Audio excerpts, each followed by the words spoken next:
Okay, तो अब अपने बात करते हैं कि जो कैल्शियम है उसके मेटाबॉलिज्म के लिए कौन कौन से हार्मोन जरूरी है, कि अपनी बॉडी के अंदर जो कैल्शियम रहता है स्टोर, चाहे वो ब्लड में हो, बोन में हो, ठीक है, सेल में हो, तो उसके लिए कौन कौन से हार्मोन जरूरी होते हैं। तो कैल्शियम आपको पता है, नॉर्मली अगर बात करें तो ये कह रहा है 9 से 11 mg पर डीएल के हिसाब से इतना कैल्शियम नॉर्मल होता है बॉडी के अंदर। अब ये कह रहा है कैल्शियम को रेगुलेट करने वाले 3 हार्मोन होंगे जो कैल्शियम को बना के रखते हैं। एक तो जिसमें है पैराथायरॉइड, एक है कैल्सिटोनिन, एक है जो विटामिन डी है। क्या? विटामिन डी, जिसका नाम क्या होता है विटामिन डी का? 125 डी हाइड्रोक्सी कोलिकैल्सिफिरोल। ये जो विटामिन होता है फाइनली किडनी के अंदर जाके एक्टिव होता है, जो मैंने पिछले लेक्चर में बताया था। ये तीनों हार्मोन कैल्शियम के लिए जरूरी होते हैं।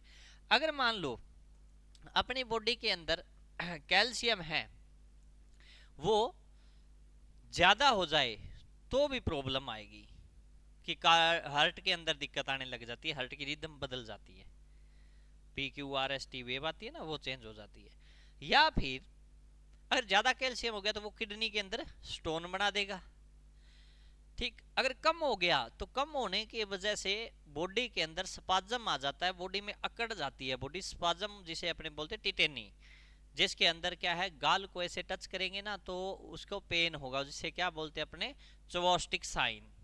और जब बीपी कफ बांध देंगे बीपी मेजर करने के लिए, तो उसका हाथ है वो इस प्रकार बैंड हो जाता है बंदे का, तो उसे अपने क्या बोलते हैं, ट्रोसियस साइन बोलते हैं। ये कैल्शियम की कमी से आते हैं। ठीक है अभी ट्रोसियस साइन, और कौन सा बताया था अभी मैंने, दूसरा हाइपोकैल्सीमिया की वजह से चोस्टिक साइन। ठीक, अब ये कह रहा है पेराथार्मोन। पेराथार्मोन क्या करता है, पेराथार्मोन पैराथायरॉइड ग्लैंड होती है, वो थायराइड ग्लैंड के अंदर ही सिचुएटेड होती है। और इस पैराथार्मोन हार्मोन का काम क्या होता है कि अगर ब्लड के अंदर कैल्शियम कम हो जाता है, जिससे क्लोटिंग की भी दिक्कत आती है ना, ब्लड क्लोट वगैरह नहीं बनते, तो बोन से ये क्या करेगा, कैल्शियम को निकाल के ब्लड में ले आता है, ये इसका काम होता है।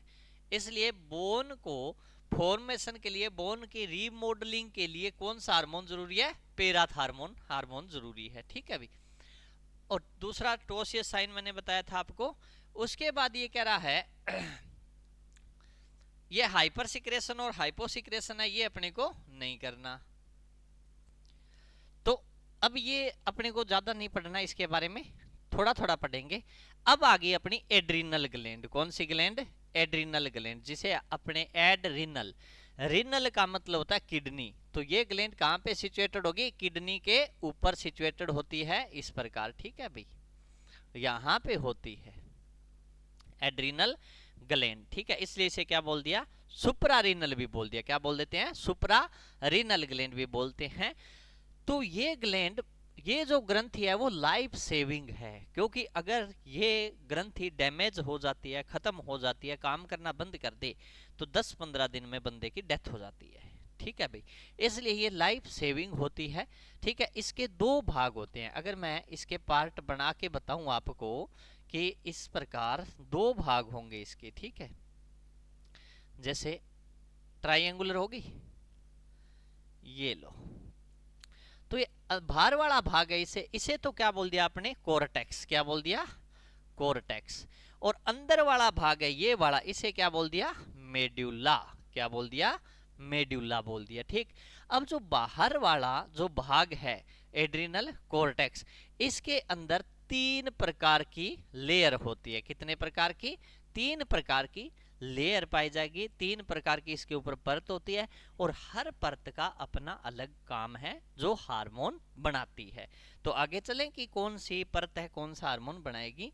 तो देखो, सबसे पहली परत है वो रहेगी, ये नीचे वाली है ना, आपको दिखाई नहीं दे रही होगी शायद, ये पीपीटी थोड़ी सेट नहीं हुई, पर कोई ना, मैं बता दूंगा। ठीक है, हाँ, ऐसा नहीं है कि सर क्या पता ये नीचे जो हमें दिख नहीं रहा उसमें से क्वेश्चन आ जाए, तो ऐसा कुछ नहीं है, गुण करेगा तो इतना ही काफी है। ठीक है भाई, अब देखो, जोना ग्लोमेरुलोजा क्या है, पहली लेयर कौन सी है, जोना ग्लोमेरुलोजा। अब इसके नाम है ना, याद रहे तो ठीक, वरना तो कोई जरूरी नहीं। अपने को इतना ध्यान रखना है कि एड्रिनल ग्लैंड कितने हार्मोन रिलीज करेगी। तो एक तो कौन सा आ गया, मिनरेलोकोर्टिकोइड, जो अपने मिनरल्स होते हैं सोडियम पोटासियम कैल्शियम, इनका बैलेंस बना के रखती है। फिर है ग्लूकोकोर्टिकोइड। ग्लूकोकोर्टिकोइड क्या है, ये ग्लूकोज के लेवल को मेंटेन करता है, और जब भी अपने को स्ट्रेस होती है और है तो उस टाइम अपने साथ खड़ा रहता है, इसलिए ये लाइफ प्रोटेक्टिंग हार्मोन भी बोला जाता है। ठीक है भी, क्यों, क्योंकि ये ग्लूकोज के लेवल को मेंटेन करता है, और ये सारे स्टेरॉइड के बने होते हैं हार्मोन। एड्रिनल ग्लैंड वाले किसके हैं, स्टेरॉइड के हार्मोन बने होते हैं। इसलिए कोई बंदा अगर मान लो बाहर से स्टेरॉइड ले रहा है, कोई जिम्नास्टिक है जो जिम वगैरह करता है, बाहर से स्टेरॉइड लेता है, तो उसमें एड्रिनल ग्लैंड है वो अपना प्रॉपर काम नहीं कर पाते, इसलिए उनके क्या होता है, कई बार आपने देखा अचानक से स्ट्रेस हुई और है तो अचानक से उनको हार्ट अटैक वगैरह भी आ जाते हैं। तो इन चीजों का ध्यान रखना। तीसरी लेयर है जोना रेटिकुलरिस, जो सेक्स हार्मोन रिलीज करती है, जैसे अपने क्या बोलते हैं, एंड्रोजन। कौन सा हार्मोन बोलते हैं, एंड्रोजन हार्मोन। ठीक है भाई, ये सेक्स हार्मोन है। तो कितने हार्मोन हो गए, 3। ठीक है भाई, जो क्या कर रहा है, एक तो मिनरलोकोर्टिकोइड मिनरल का बैलेंस बना रहा है, ग्लूकोकोर्टिकोइड ग्लूकोज का, ठीक है, और एल्डो जो ये एंड्रोजन हार्मोन है जिसे सेक्स हार्मोन कहते हैं, ये क्या करता है अपनी सेक्सुअल एक्टिविटी को, और जो अपने अंदर सेकेंडरी कैरेक्टरिस्टिक वगैरह चेंज होते हैं, जैसे मान के चलो अगर इसकी बात बताऊं कि अगर एंड्रोजन हार्मोन है वो फीमेल के अंदर ज्यादा हो जाता है तो उसके अंदर एमनोरिया हो जाएगा, मेंस साइकिल के अंदर अबनॉर्मलिटी आ जाती है। ठीक है, साथ में उसके अंदर क्या है, दाढ़ी मुंछें भी आने लग जाती है। ठीक है, दूसरा अगर मेल के अंदर ये ज्यादा हो जाए तो मेल के अंदर क्या हो जाएगा, गायनकोमस्टिया, ब्रेस्ट का साइज बड़ा होने लग जाता है, जिसे गायनकोमस्टिया बोलते हैं।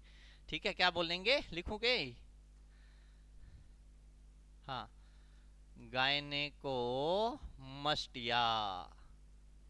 ये हो जाता है। ठीक है भाई, इतनी बात समझ में आ गई। अब उसके बाद हाँ, ये तो मैंने बता दिया आपको कि ये क्या करते हैं, मिनरल का बैलेंस ही बनाते हैं, इसको भी आप ध्यान से देख लेना।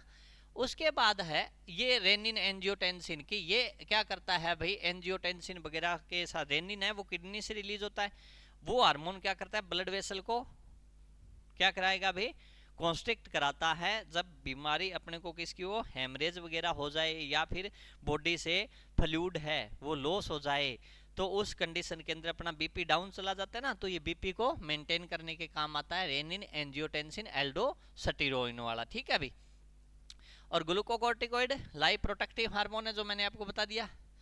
ठीक है अभी, और ये चीजें कुछ नहीं करता। एक चीज और है, बस इतना ध्यान रखना कि जो ग्लूकोकोर्टिकोइड है वो एंटी इन्फ्लामेटरी भी है, क्योंकि इन्फ्लामेशन के अंदर भी स्टेरॉइड काम आता है, इसलिए जब भी इन्फ्लामेशन होती है तो डॉक्टर स्टेरॉइड का इंजेक्शन देता है। ठीक है अभी, हाँ, लेकिन इससे इम्यून पावर है वो खराब हो जाता है। ठीक है भाई, इन चीजों का ध्यान रखना है।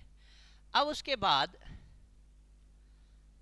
और अगर बात करें इसमें, हाँ, एड्रिनल किसकी, मेड्यूला की। अब तक तो अपने क्या कर रहे थे, एड्रिनल कॉर्टेक्स की बात कर रहे थे, अब अपने करते हैं एड्रिनल मेड्यूला वाला, जो अंदर वाला भाग था ना, जो बाहर वाले ने तो 3 हार्मोन रिलीज कर दिया, 3 लेयर बनी थी, अंदर वाला कौन सा है, मेड्यूला पोर्शन। तो ये मेड्यूला पोर्शन है, इससे 2 प्रकार के हार्मोन निकलते हैं, एक तो एड्रिनलिन और एक नोर एड्रिनलिन।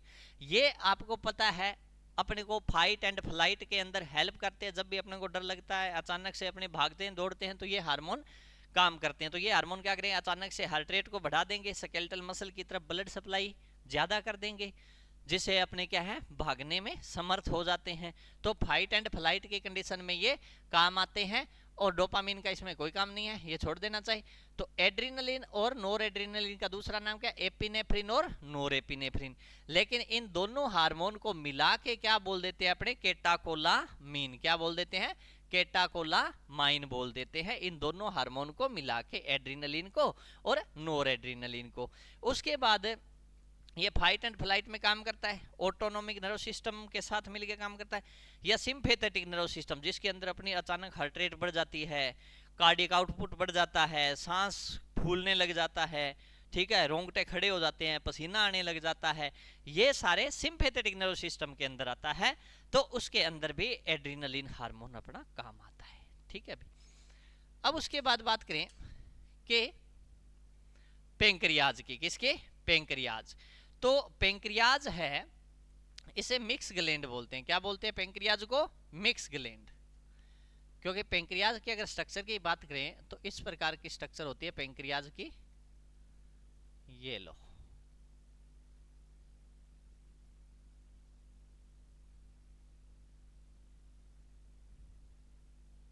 ऐसी स्ट्रक्चर होती है पेंक्रियाज की, ठीक है। तो ये वाला जो पोर्शन है पेंक्रियाज को स्वीट ग्लैंड बोलते हैं, मिक्स ग्लैंड बोलते हैं, क्योंकि एंडोक्राइन भी काम करती है और एक्सोक्राइन भी काम करती है। तो ये तो इसका हेड आ गया, ये बीच वाला पोर्शन इसकी बॉडी आ गई, और ये लास्ट वाला क्या है?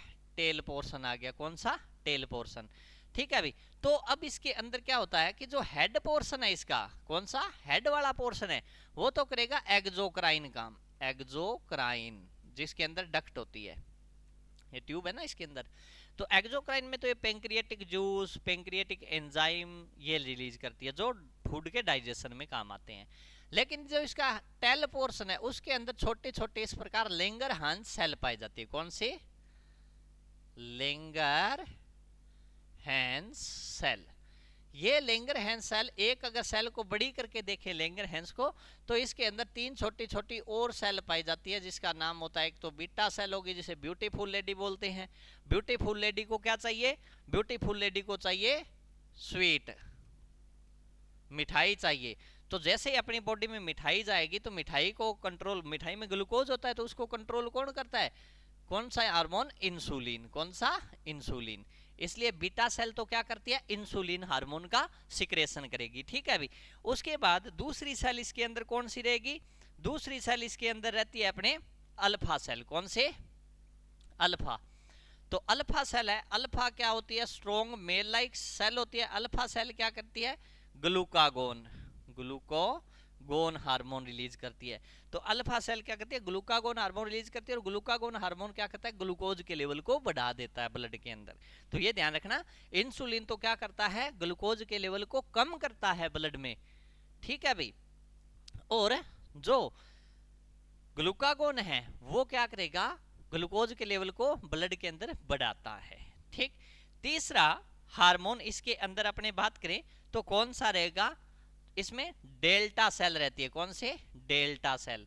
तो ये डेल्टा सेल जो है ये क्या करती है? सोमेटोस्टेटिन, सोमेटोस्टेटिन, इनके नाम इंग्लिश में ही है, अभी हिंदी में नहीं होते हैं, ठीक है। कौन सा हार्मोन रिलीज करती है? सोमेटोस्टेटिन। तो डेल्टा डॉग लाइक सेल होती है, डॉग को कोई फर्क नहीं पड़ता लेडी ब्यूटीफुल है या मेल अल्फा है, स्ट्रॉन्ग है या नहीं, उसे तो पाड़ने से मतलब है। इसलिए सोमेटोस्टेटिन क्या करता है? दोनों की एक्टिविटी को मेंटेन करता है, ना तो ग्लूकागोन को ज्यादा होने देता, ना इंसुलिन को ज्यादा होने देता, ठीक है अभी।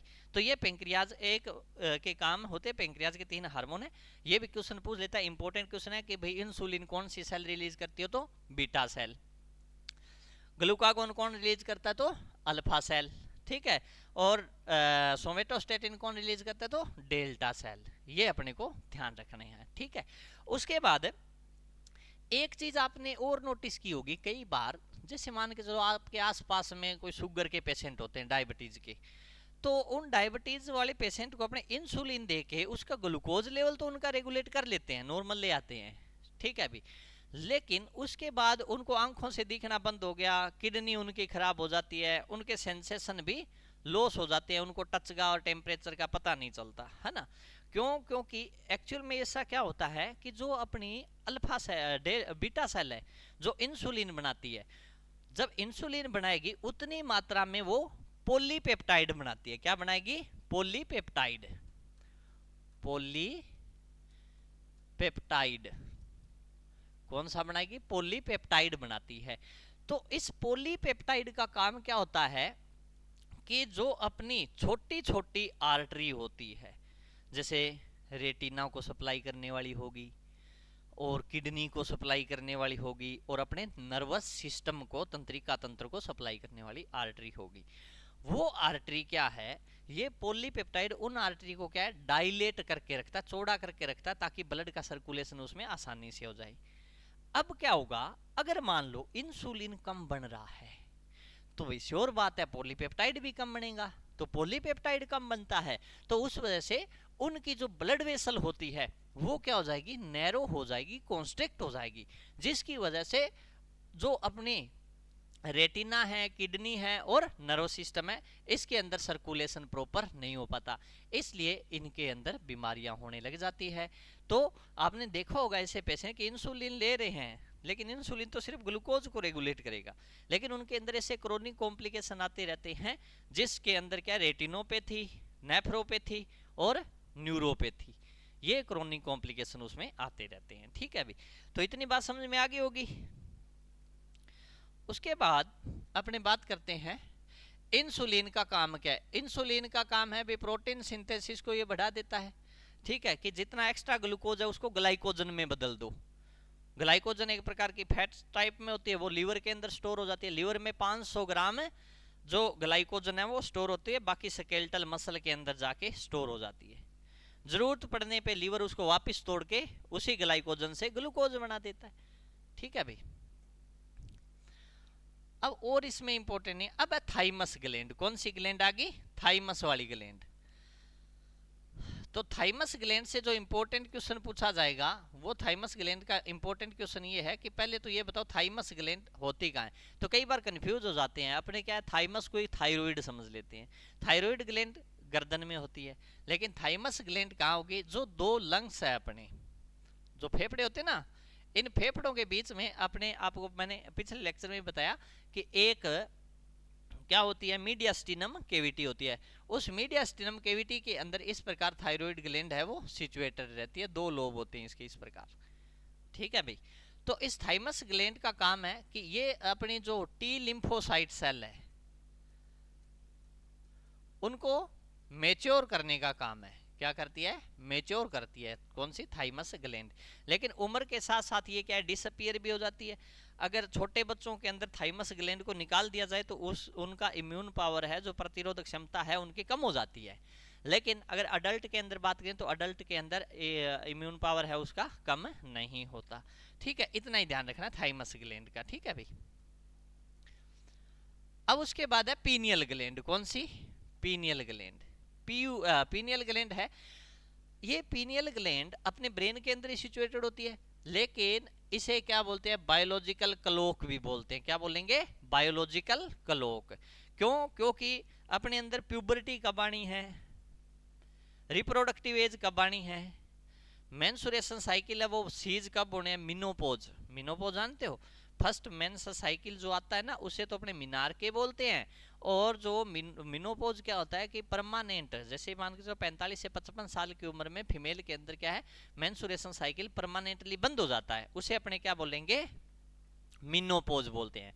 और जो प्रेगनेंसी के अंदर मेंसुरेशन साइकिल बंद होता है, या कई बार 2-3 बार आ गया उसके बाद आया ही नहीं, तो उसे एमनोरिया बोलेंगे। क्या बोलते हैं, एमनोरिया बोलते हैं। ठीक है, ओबीजी के अंदर लेक्चर में सारा कुछ बताया हुआ है इसे। ठीक है, तो ये पीनियल ग्लैंड क्या है, अपने सर्केडियन रिदम को, कि नॉर्मली अपने को जाग आ गई, ठीक है, 4-5-7 घंटे सो लिए, उसके बाद अपने आप जाग आ गई। ठीक है, तो ये काम किसका होता है, पीनियल ग्लैंड का होता है।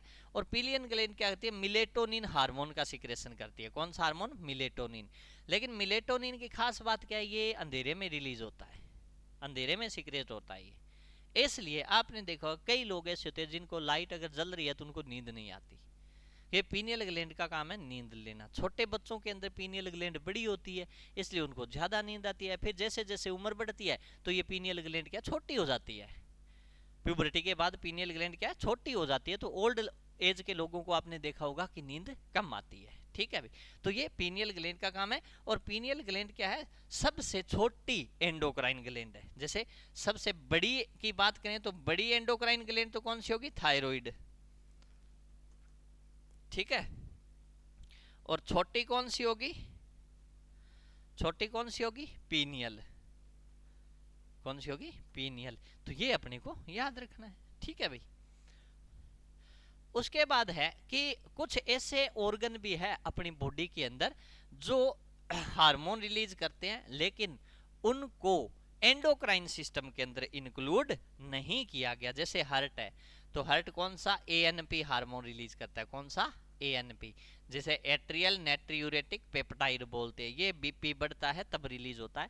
फिर जैसे किसी पेशेंट का बीपी बढ़ा है तो ये हार्मोन रिलीज हुआ, और ये हार्मोन रिलीज होकर क्या सोडियम को और वाटर को किडनी के थ्रू बाहर निकाल देता है, और उस बंदे का बीपी नॉर्मल आ जाता है। ठीक है, उसके बाद है नेक्स्ट, अगर बात करें और हार्मोन की, तो और हार्मोन के अंदर जैसे मान लो मैं आपको ये बता दूं,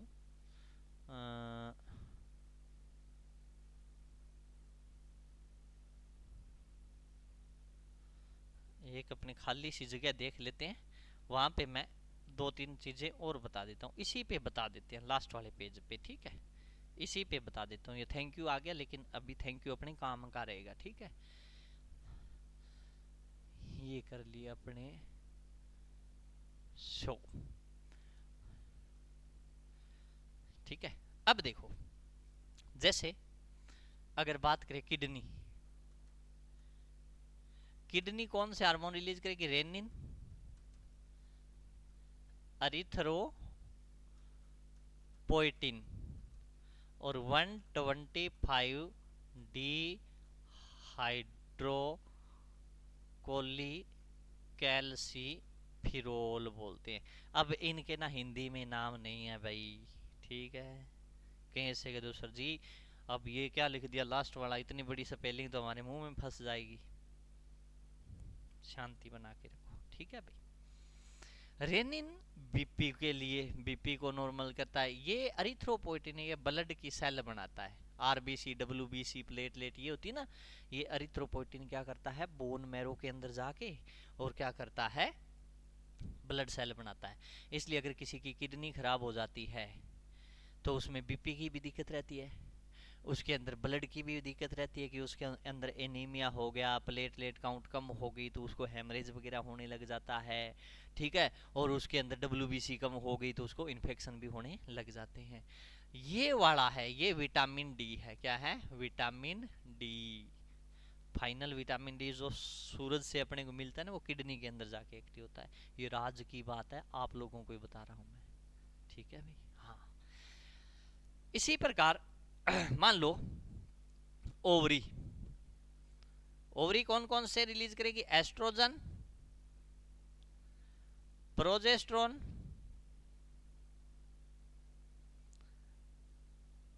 और एक मिनट रुको, इसको साफ ही कर देते हैं।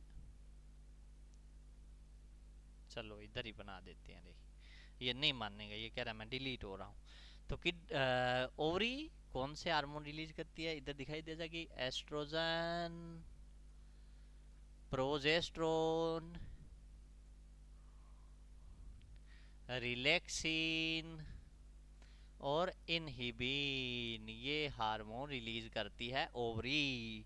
इसी प्रकार टेस्टिस, टेस्टिस कौन सा हार्मोन रिलीज करेगा? टेस्टेस्टेरोन। इसी प्रकार प्लासेंटा होती है ना भाई, अपरा, वो कौन से? पीआरएल। ठीक है, और HPL, सॉरी पीआरएल नहीं, HPL, human placental lactogen, human placental lactogen, और HCG, ह्यूमन कोरियोनिक गोनाडोट्रोपिन, जो प्रेगनेंसी यूपीटी करते हैं ना तो प्रेगनेंसी में पॉजिटिव आता है उसे। और प्लासेंटा कौन सा हार्मोन रिलीज करेगी? एस्ट्रोजन और प्रोजेस्ट्रोन भी रिलीज करती है। तो ये कुछ एक ऑर्गन से हैं जो हार्मोन रिलीज करते हैं, लेकिन इनको एंडोक्राइन सिस्टम में इंक्लूड नहीं किया गया। ठीक है अभी, तो ये अपना छोटा सा लेक्चर था एंडोक्राइन सिस्टम का दूसरा पार्ट। ठीक है, इसमें से जितनी इंपॉर्टेंट चीजें बताइए उन्हीं पे ध्यान देना है। ठीक है भाई।